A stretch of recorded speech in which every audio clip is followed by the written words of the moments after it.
여러분 안녕하십니까? 12월 22일 JCN 모닝뉴스입니다. 어제 아침에 내린 비가 얼어붙으면서 출근길 도로 전체가 빙판길로 변했습니다. 미끄러운 도로 위에서 아찔한 사고도 잇따르며 한때 교통이 마비됐었는데요.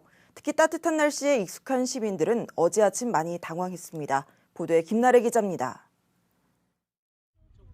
출근 시간 도로에 차들이 뒤엉켜 있습니다.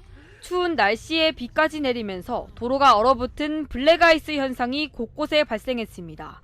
이로 인한 연쇄 추돌 사고도 속출했습니다.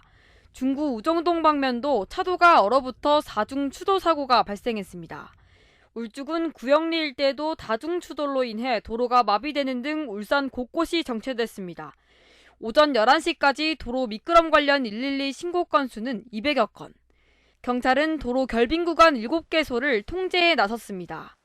도로가 모두 빙판길이 되면서 이곳을 지나가던 차량들도 모두 되돌아가야 했습니다. 비탈이 심한 성남사에서 베네골 방면도 4시간가량 차량 통행이 통제됐습니다. 영하로 떨어지다 보니까는 도로 자체가 살 얼음이 얼어가지고 차가 미끄러지는 경우가 많았거든요. 지자체는 빙판길로 변한 도로에 제설 차량을 투입하고 염화 칼슘을 살포해 안전조치에 들어갔습니다. 기온이 영하권으로 떨어지면서 미끄러짐 사고가 당분간 계속될 것으로 보입니다. 출근 시간 커브길이나 응달진 도로에서 속도를 감속하고 안전거리를 충분히 유지하는 등 안전에 각별히 유의해야겠습니다. JCN 뉴스 김나래입니다. 현대자동차가 미래차 등으로의 산업 전환에 대비해 울산기술교육원에 공동훈련센터를 개소하고 협력사와의 동반성장 체계 구축에 나섰습니다. 현대차는 산업전환 국면에 놓인 협력사를 발굴해서 근로자들에게 맞춤형 교육훈련과 기업 지원 프로그램을 제공하고 전기차와 수소차 등 미래차 기술교육 인프라를 활용해 상생협력과 동반성장의 선순환 체계를 구축하기 위해 공동훈련센터를 마련하게 됐다고 밝혔습니다. 현대차는 공동훈련센터에서 올해 기존 과정을 통해 이미 520명의 훈련생을 배출했으며 내년에는 미래차 기술교육 시스템을 도입해 15개 훈련을 실시할 계획이라고 밝혔습니다. 울산 항만공사와 현대오일터미널이 어제 울산항 마린센터에서 동부가 최고 수준의 탱크터미널 증설 사업 투자를 위한 양해각서를 체결했습니다.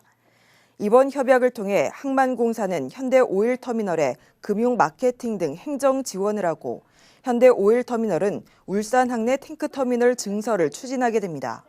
현대오일터미널은 현재 울산항에 28만 킬로미터의 탱크 설비를 갖추고 지난해 기준 입주사 가운데 세 번째 많은 300만 톤을 처리했으며 탱크터미널 증설 사업이 완료되면 추가로 연간 300만 톤 이상의 신규 물동량이 창출될 것으로 전망되고 있습니다. 지난 20일 협력업체 노동자 1명이 사망한 SK멀티유틸리티에 고용노동부 울산지청이 작업중지 명령을 내렸습니다. 작업중지 대상은 사고가 난 석탄 하역 관련 공정입니다. 이와 별도로 부산지방고용노동청은 업체 관계자들을 불러 사고 경위 등을 조사하며 중대재해처벌법 적용 검토에 나섰습니다. SK멀티유틸리티에서는 지난 20일 낮 12시 23분쯤 남구 황성동의 석탄 하역장에서 석탄이 실린 28톤 트럭 적재함이 옆으로 넘어지면서 협력업체 노동자 1명이 쏟아진 석탄에 깔려 사망하는 사고가 발생했습니다. 울산시의회가 윤도환 울산도시공사 사장 임용 후보자에 대한 인사청문 경과 보고서를 채택했습니다. 시의회 인사청문특위는 윤 후보가 국회의원 재직 중에 산자위와 건설교통위, 국토해양위 등 건설 관련 상임위 활동이 많았고 울산 지역 주요 도시개발 분야에서 상당한 기여를 한 것으로 판단된다고 밝혔습니다. 이어 울산 도시개발 사업 과정을 잘 알고 있고 도시공사가 직면한 여러 개발 사업의 문제점을 보완하고 개선하고자 하는 의지를 가지고 있는 것으로 보인다고 평가했습니다. 앞으로 지방의회 의원의 국외 출장 심사가 엄격해지고 업무 추진비의 사적 사용이 금지됩니다. 국민권익위원회는 울산을 포함해 청렴도가 낮은 전국 79개 기초지자체와 지방의회에 자치법규에 대한 부패 영향평가를 실시해서 개선 사항을 권고했습니다. 권익위는 지방의회 의원의 국외 출장 필요성과 시기 적시성, 경비 적정성 등 구체적인 심사 기준을 마련하고 국외 출장 계획 변경에 따른 심사 생략은 천재지변 등 명확한 경우에만 하도록 했습니다. 또 업무 추진비의 경우 1회 1인당 3만 원 이하로 집행하고 심야 시간과 동료 의원 간의 식사 시에는 사용을 제한하도록 했습니다. 공진혁 시의원은 울산 국가산업단지에서 발생한 중대사고가 전국 1위라며 정부 차원의 지원과 관리가 필요하다고 주장했습니다. 공 의원은 울산시에 대한 서면 질문을 통해 최근 5년간 울산 국가산단에서 발생한 중대사고로 72명의 인명피해와 614억 원의 재산 피해가 발생하는 등 전국의 국가산단 가운데 가장 위험한 곳이 됐다며 정부 차원의 지원과 관리가 필요하다고 밝혔습니다. 공 의원은 국가산단의 안전관리 업무는 법령상 국가사무라며 정부의 2050 탄소중립 정책 차원에서 지원돼야 한다고 강조했습니다. 방인섭 시의원은 반려동물 인프라를 확충하고 연관 산업을 육성해야 한다고 주장했습니다. 방 의원은 울산시에 대한 서면 질문을 통해 울산의 반려인과 반려동물을 위한 공간이 부족하다며 반려동물 놀이터 등 인프라 확충이 필요하다고 지적했습니다. 방 의원은 이어 동물 등록제 비용 지원과 유기동물 입양 지원, 패티캣 인식 확산 등과 함께 반려문화산업과 가족형 반려동물 동반 여행 등 새로운 개념의 산업 육성이 중요하다고 강조했습니다. 8대 울산시의회가 6개월간의 회기를 마쳤습니다. 늘 있어왔던 자리 싸움이나 본 회의장에서의 볼성 사나운 모습 없이 대체로 무난했다는 평가를 받고 있는데요. 그러나 제대로 된 예산 심사나 집행부에 대한 건전한 비판과 견제가 미흡했다는 아쉬운 점도 남겼습니다. 김영환 기자입니다. 올해 7월 8일 개원한 제8대 울산시의회 22명 의원 만장일치로 확대 의장단이 구성되면서 그동안 자리 싸움에 매몰돼 왔던 구태 정치를 벗어났다는 평가를 받고 있습니다. 8대 시의회는 출범 11일 만에 기업 민생경제 규제개혁 특위와 공공보건의료 인프라 확충 특위를 구성했고 비회기 기간 의원 당직 근무제를 부활해 시민과 소통에 나섰습니다. 역대 가장 많은 양의 행정사무감사 자료를 집행부에 요구했고 심도 있는 행감을 실시했다는 평가를 받고 있습니다. 지난 6개월 열심히 했습니다만 부족한 점도 많았을 겁니다. 앞으로도 우리 시의회는 시민중심, 민생의회, 신뢰받는 소통의회로 오직 울산 시민을 바라보며 울산의 미래를 위해 더 열심히 뛰겠습니다. 전체 22석 가운데 21석을 국민의힘이 싹쓸이하면서 집행부에 대한 제대로 된 견제와 감시의 역할이 부족했다는 비판도 있습니다. 상임위 단계에서 삭감됐던 울산시장의 공약 예산들이 예결위에서 부활되기도 했습니다. 여당이 절대 다수이면 절대로 건전하게 갈 수가 없구나 이런 것을 느끼게 됐고요. 시의회는 절대로 그 집행부의 거수기가 되어서는 안 된다. 6개월간 서면 질문은 41건, 5분 자유발언 15건, 시정 질문은 단 1건에 그쳤습니다. 의장을 제외한 21명 가운데 5명은 서면이나 시정 질문, 자유발언을 한 번도 하지 않았습니다. 또 울산연구원장과 울산도시공사 사장 임용 후보자 등 2차례 인사청문회가 열렸지만 제대로 된 자질검증이 이루어지지 않았다는 지적도 제기됐습니다. 이와 함께 지역 경제가 어려운 상황에서 1인당 수백만 원을 들여 해외 연수를 다녀와 무리를 빚기도 했습니다. JCN 뉴스 김용환입니다. 올해 울산 지역 아동학대 건수가 1년 전보다 감소한 것으로 나타났습니다. 울산시 아동보호 전담기구에 따르면 올해 울산 지역 아동학대 건수는 11월 기준 1,445건으로 1년 전에 비해 651건 줄었습니다. 울산시 아동보호 전담기구는 내년에 아동학대 전담 의료기관 활성화와 방문형 가정회복 프로그램 사업을 추진하고 남구에 학대 피해 아동 쉼터를 새로 개소할 예정입니다.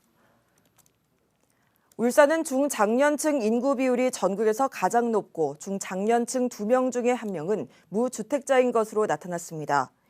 통계청에 따르면 지난해 울산의 중장년층은 47만 3천 명으로 울산 전체 인구의 43.2%를 차지해 전국 17개 시도 중 중장년층의 비율이 가장 높았습니다.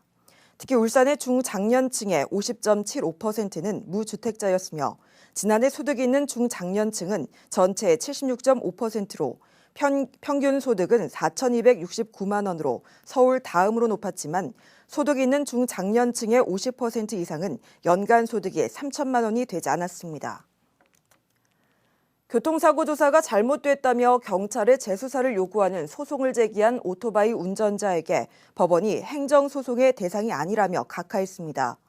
오토바이 운전자인 A씨는 올해 1월 오토바이를 몰고 가던 중 택시와 추돌한 사고와 관련해 경찰이 A씨의 과실이 더 크다는 결론을 내리자 재수사를 요구하며 해당 경찰서를 대상으로 소송을 제기했습니다.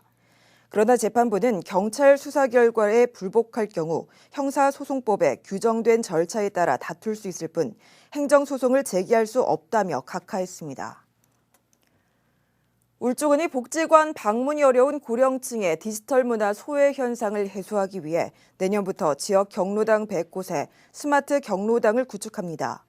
울주군은 어제 울주군청 은행나무홀에서 울주군 시설관리공단과 대한노인회 울주군지회, KT 울산시 지사와 관련 업무 협약을 맺었습니다. 스마트 경로당은 복지관 등의 방문이 어려운 어르신들을 위해 복지관에서 운영하는 다양한 복지와 여가, 건강 프로그램을 전용 채널을 통해서 제공하는 사업입니다. 주식회사 동원개발은 어제 울산시를 방문해 아동복지시설 차량 지원과 아동결연 후원금 2억 원을 전달했습니다.